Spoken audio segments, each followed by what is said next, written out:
Mine is airplane or plane. Oh.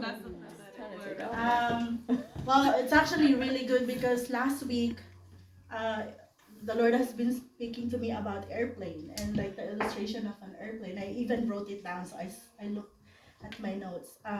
And so my teacher told me on Tuesday, he said that there's two main important things about airplane: the takeoff and the landing.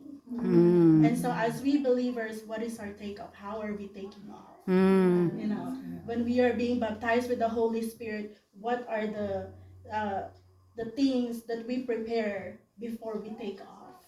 Right? As believers, how do we go out there into all the world and preach the word of God? What is our preparation doing that?